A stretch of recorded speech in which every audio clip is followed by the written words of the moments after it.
اچھا، آیت نمبر 34 سورہ بقرہ کی، یہ ایک کنکلوژن ہے۔ اللہ بیان کیا کرنا چاہتا ہے؟ اللہ جو چیز جو آیت بھی دیتا ہے وہ ہمارے سمجھانے کے لیے ہوتا ہے، اس لیے نہیں ہوتا کہ ایک کہانی اللہ نے بنانی ہوتی ہے۔ تو جب اللہ نے ثابت کر دیا کہ اللہ کا ڈیسیجن صحیح تھا، آدم کو خلیفہ بنانا زمین پر، جب وہ ثابت ہو چکا تو اس کے بعد اللہ نے فرشتوں کو کہا کہ تم سجدہ کر لو۔ سجدہ کر لو کا مطلب یہ ہے کہ تم مان لو کہ جو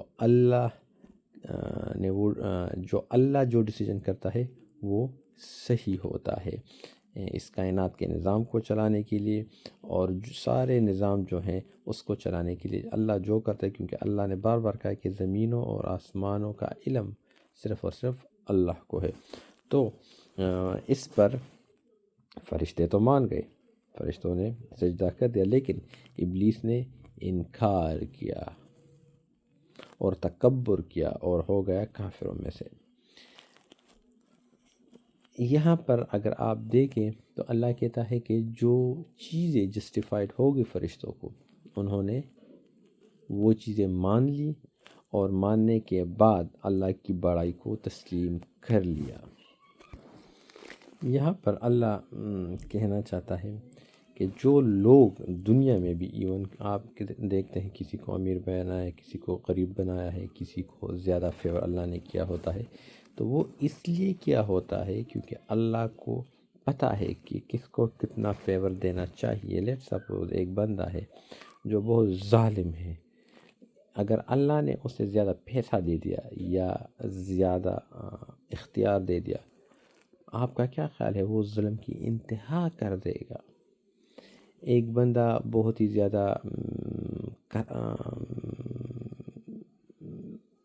اچھا بندہ ہے، ٹھیک ہے، اس کو اللہ لیٹ سپوز اگر وہ ہر ٹائم اللہ کی عبادت میں رہتا ہے، اللہ کی راہ میں رہتا ہے، اس کو اگر اللہ بہت زیادہ پیسے دے دے گا تو وہ کیا کرے گا کہ سم ٹائم وہ اس پیسوں میں الجھ جائے گا، کاروبار میں الجھ جائے گا، اور وہ اللہ کے راستے سے بھٹک جائے گا۔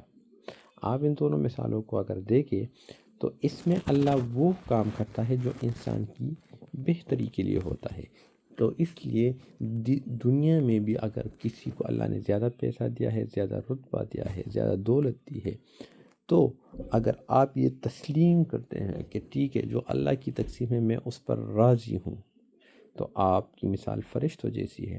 لیکن اگر آپ اس سے جلن محسوس کرتے ہیں، آپ اس کو نقصان پہنچانا چاہتے ہیں، اور آپ کی یہ سوچ ہے کہ اس وجہ سے اس کو نقصان پہنچ جائے گا، تو آپ کی مثال ابلیس کی ہے جو اللہ کی تقسیم پر خوش نہیں ہے۔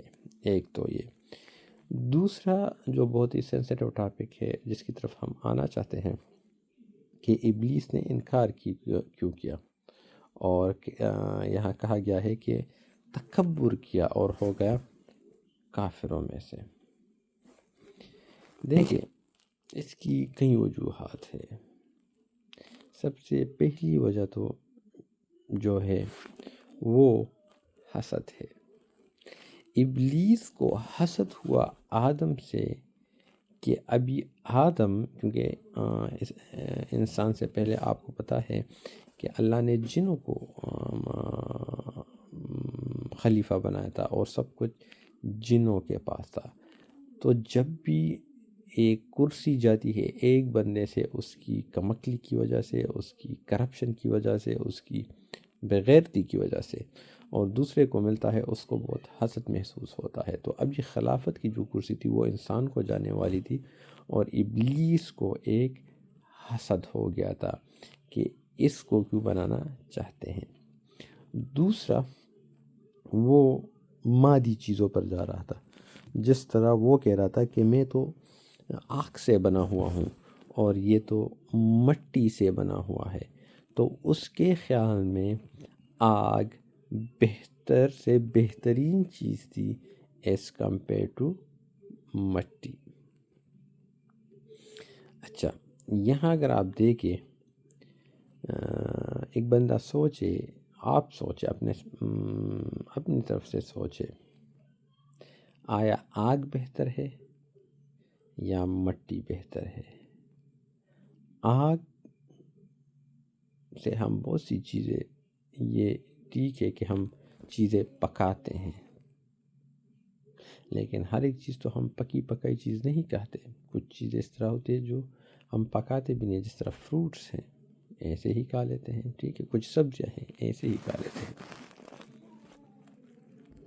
آگ کی بہت سے فائدے ہوں گے، لیکن اگر آپ دیکھیں تو میگزیمم آگ کے نقصانات ہوتے ہیں. وہ چیزوں کو جلاتا ہے، بسم کر دیتا ہے، ختم کر دیتا ہے.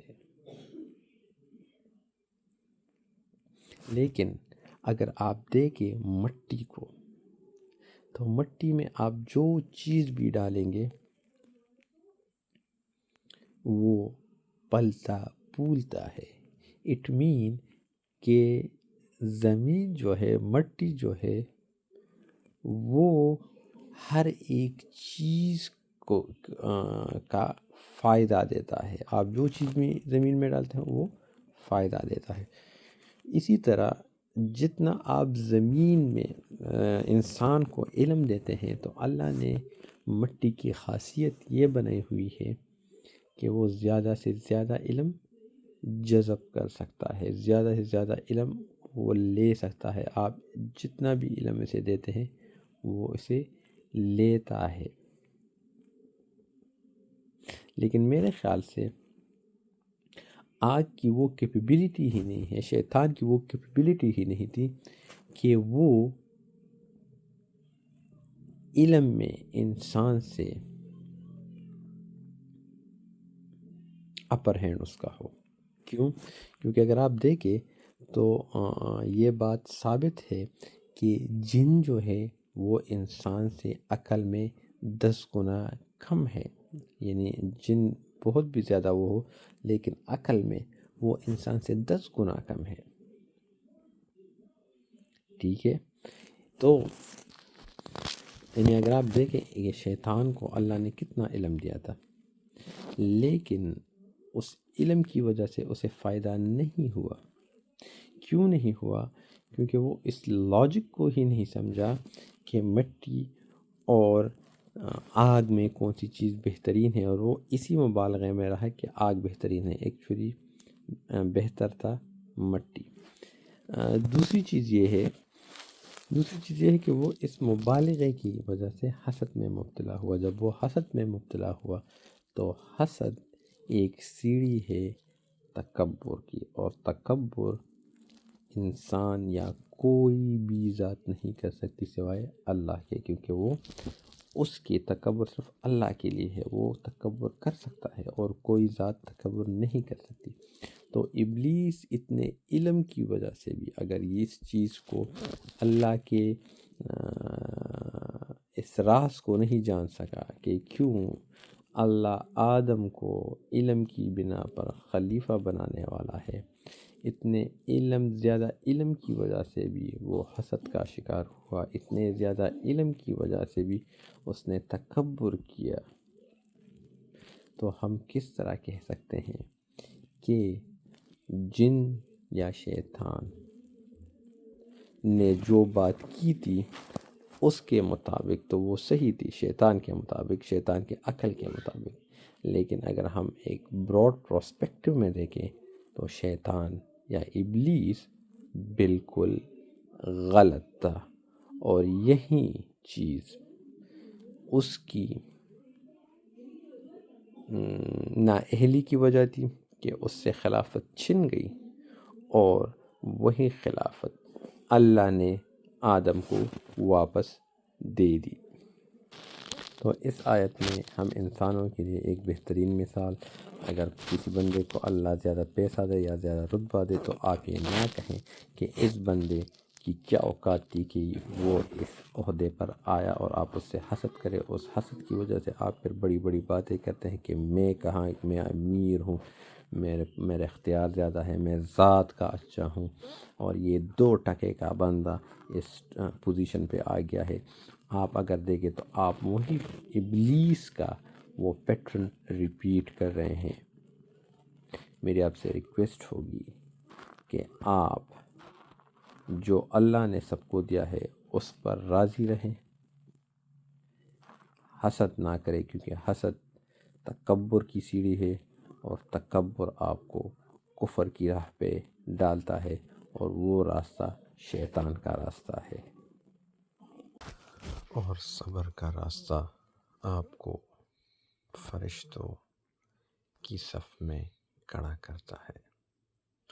تو اگر آپ صبر کرتے ہیں تو آپ کی مثال فرشتوں جیسی ہے، اور اگر آپ حسد کرتے ہیں اللہ کے فیصلوں پر تو آپ کی مثال شیطان جیسی ہے۔